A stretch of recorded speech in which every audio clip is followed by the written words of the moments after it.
안녕하세요. 오늘은 마음을 다스리는 방법에 대한 그런 이야기를 하려고 합니다. 지난번에도 말씀드렸다시피 매주 저희가 설교를 듣는데요. 저희가 듣는 설교 중에서는 정말 종교 생활을 깊이 있게 하는 그런 사람들에게 해당되는 그런 말씀도 있지만, 신앙을 가지지 않는다 하더라도 야, 이것만큼 꼭 알면 좋겠다 싶은 그런 좋은 말씀들이 많이 있습니다. 그래서 그런 말씀들을 추려서 일주일에 한 번씩 이렇게 말씀을 업로드를 하고 있어요. 오늘의 주제는 마음을 다스리는 방법입니다. 사실 마음을 다스리는 것 참 어렵죠. 많은 사람들의 숙제이기도 하고 많은 종교의 숙제이기도 합니다. 사실 갑자기 죄를 지어서 감옥에 간 사람들을 보면은 대부분이 순간적으로 자기 마음을 다스리지 못해서 욱하는 마음에 죄를 지었는데, 그것 때문에 평생의 어떤 운명이 바뀌어지는 그런 경우들이 많다고 합니다. 그러니 마음을 참 잘 다스려야만 하는데요. 근데 마음이 잘 안 다스려져요. 참 어렵습니다. 그래서 마음을 비워야 된다 하면서 여러 가지 것들을 이야기를 하잖아요. 근데 오늘은 한 4가지 정도의 그 방법을 제가 한번 말씀을 드려볼게요. 원칙적으로 이야기를 해보겠습니다. 아마 이런 이야기는 다른 데서는 잘 못 들어보셨을 거예요. 사람은 원래 사람의 마음이 사람의 육신을 다스립니다. 그게 맞죠. 그런데 사람의 마음이 너무 약하면 그 마음이 육신을 못 다스려요. 그러니까 육신이 자기 마음대로 합니다.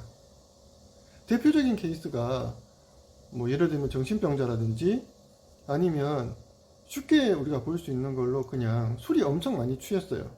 그러면 제정신이 아니겠죠? 그러면 그런 사람을 보면은 마음이 육신을 다스리는 것이 아니라 육신이 자기 마음대로 그냥 막 하는 거예요. 그러니까 막 이렇게 원래 그러면 안 되는데 아무 데서나 막 볼일을 보기도 하고 누구랑 막 싸우기도 하고, 근데 기억 못 하고 막 그러잖아요. 그래서 이렇게 원래는 마음이 육신을 다스려야 하지만 마음이 약하면 육신을 못 다스립니다. 그러니까 마음이 강해야 육신을 다스릴 수가 있어요. 그렇다면 이 마음은 그러면 누가 다스릴까요? 마음은 마음보다 더 위의 단계에서 다스려야 돼요. 그게 바로 우리가 일반적으로 영혼이라고 하는 그런 세계입니다. 사람은 누구나 영혼이 있거든요. 그래서 사람의 영혼이 사람의 마음을 다스려야지만이 마음이 잘 다스려질 수가 있어요. 그런데 영혼이 마음을 다스리려면 영혼이 힘이 세야 됩니다. 아까 제가 말씀드렸던 것처럼요. 영혼이 힘이 세야 영혼이 자기의 마음을 잘 다스릴 수가 있어요. 그래서 마음을 다스리는 방법은 자기의 영혼을 강하게 하면 마음을 다스릴 수 있습니다. 그래서 오늘 4가지 방법 말씀드린다 했죠. 자기의 영혼을 강하게 만들 수 있는 4가지 방법이 있습니다. 제가 영혼을 강하게 만들면 어떻게 해야 되냐라고 물어보면 많은 사람들이 기도하면 되지 않느냐라고 이야기를 합니다. 하지만 그거는 반은 맞고 반은 틀려요.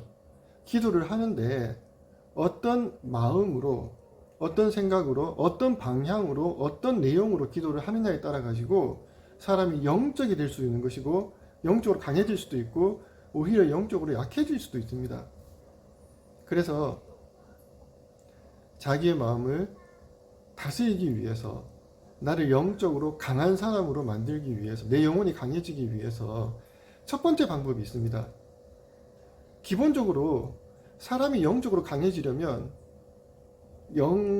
사람의 영혼보다 더 위의 단계는 뭐예요? 하나님이죠.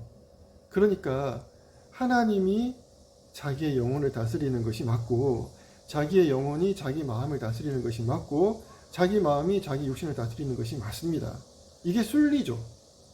그런데 하나님과 내가 얼마나 생각이 비슷하냐에 따라서 사람이 영적으로 강해지는 거예요.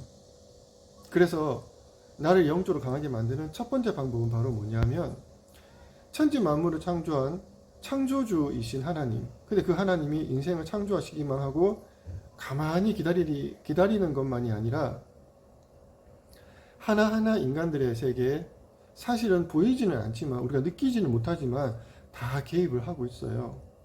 하지만 하나님이 개입을 하고 싶어도 절대로 개입하지 못하는 세계가 있습니다. 그게 바로 뭐냐면 내 마음이에요. 내 마음의 세계만큼은 하나님이 절대로 개입을 못합니다. 그런데 있잖아요. 내가 하나님께 요청을 하는 거예요. 하나님, 내 마음을 하나님께 드릴 테니까 하나님 내 마음을 잘 다스려 달라고 내가 요청을 하는 거예요. 그러면 그때부터는 하나님이 내 마음에 개입을 할 수가 있습니다. 그래서 첫 번째 방법, 하나님께 내 마음을 드릴 테니까 하나님 내 마음 좀 잘 다스려 주세요 라고 부탁을 하는 겁니다. 그러면 진짜 하나님이 마음을 다스리기 시작해요. 이게 정말 좋은 방법입니다. 저는 이 말씀을 듣고 이번 주 일요일에 말씀을 듣고는 월, 화, 수, 오늘 목요일까지 계속해서 이 방법을 썼거든요. 아침마다 그리고 수시로 하나님께 내 마음 다스려 달라고, 내 마음 하나님께 다 드릴 테니까 다스려 달라고 하니까 정말 놀라운 것이 필요 없는 헛된 것을 안 하게 돼요. 순간순간 판단을 굉장히, 내가 생각해도 굉장히 판단을 명석하고 현명하게 판단을 잘 하게 되더라고요. 너무 놀랐어요. 참 신기하더라고요. 그래서 내가 느끼지는 못했지만 하나님이 정말로 내 마음 가운데 개입을 해서 내가 올바른 선택을 하도록 내 마음을 잘 조정을 해주는구나, 그런 걸 느꼈습니다. 이렇게 하면 사람이 영적으로 굉장히 강해집니다. 두 번째 방법이 있습니다. 두 번째는 뭐냐 하면요, 평소에 계속 하나님께 물어보는 거예요. 그러니까 아예 맡기는 방법도 있지만, 그것도 있지만 뭔가를 선택해야 되는 그런 상황이 생겼을 때 한 번 더 하나님께 물어보는 거예요. 이걸 할까요? 저걸 할까요? 하다못해 마트에 갔어. 뭔가를 살 때에도 하나님 이걸 살까요? 저걸 살까요? 라고 물어보는 것도 굉장히 큰 도움이 되어집니다. 그 외에도 사실은 아주 사소한 것부터 좀 큰 것까지도 결정하기 바로 전에는 내가 결정하는 것이 아니라 하나님께 한 번은 물어보고 결정을 하는 거예요. 그러면 하나님이 정말로 올바른 선택을 할 수 있도록 확인을 시켜줍니다. 내가 알 수 있게 해줘요. 그래서 아예 하나님께 마음을 맡기는 방법과, 두 번째, 어떤 판단을 할 때마다 하나님께 물어보는 거죠. 그렇게 하는 것이 자기의 영혼을 강하게 할 수 있는 그런 방법입니다. 세 번째가 있어요. 세 번째가 뭐냐면요, 세 번째는 회개하는 겁니다.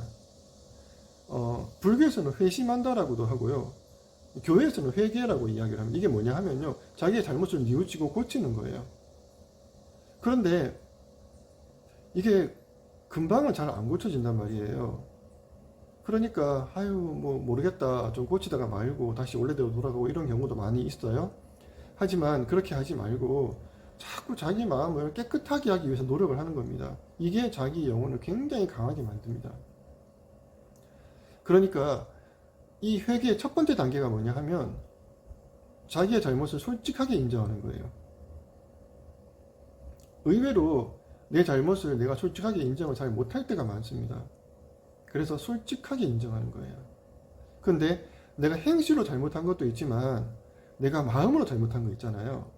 이것을 여자분들이, 남자도 마찬가지지만 저녁에 집에 가면 이렇게 클렌싱 하지 않습니까? 예. 클렌싱 하는 것처럼 오늘 하루 동안 내가 잘못된 마음으로 잘못을 한 것, 마음으로 죄를 지은 것을 곰곰이 생각을 해보는 거예요. 그리고는 이때는 내가 좀 마음으로 잘못한 것 같아. 내가 실제로는 안 했지만 마음으로나마 나 못된 마음 먹은 것 같아. 죄를 지은 것 같아. 라고 하는 것을 솔직하게 하나님께 시인하고, 잘못했습니다, 고치겠습니다, 그렇게 하는 거죠. 물론 그렇다고 고쳐지냐? 잘 안 고쳐집니다. 하지만 안 하는 것보단 낫죠. 그렇게 하면 결국은 시간은 좀 걸리지만 고쳐지거든요. 이렇게 마치 매일매일 세수를 하고 매일매일 클렌싱을 하는 것처럼 매일매일 회개를 하는 겁니다. 이것이 자기의 마음을 깨끗하게 함으로써 자기의 영혼을 강하게 만드는 방법입니다. 마지막 네 번째. 네 번째는 사탄과 귀신을 매일 수시로 몰아내는 거고 쫓아내는 거예요. 왜냐하면 이 사탄과 귀신이라는 영적 세계에서 악한 존재들이 있거든요. 얘네들이 진짜 있어요. 성경을 읽어보면 예수님이 귀신 쫓아내는 내용이 정말 많이 나와요. 거의 매일매일 귀신을 쫓아내시는 것 같아요. 그렇게 사실은 귀신들이 우리가 몰라서 그렇지 우리에게 나쁜 영향을 많이 미칩니다. 사탄도 마찬가지고요. 이건 마치 뭐와 같냐 하면 모기와도 같습니다. 내가 착하니까 모기가 나를 안 물겠지 그런 사람 있습니까?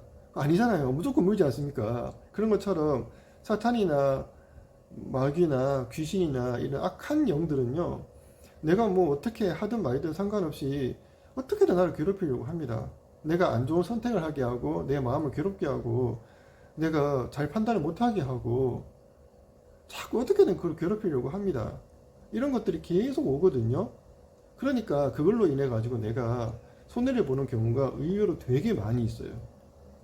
물론 무슨 드라마나 영화에 나오는 것처럼 무슨 뭐 사탄이나 귀신이 막 빙의 되어 가지고 갑자기 자기 생각은 없고 막 이렇게 아바타처럼 그렇게 막 그렇게 되는 경우는 거의 없어요.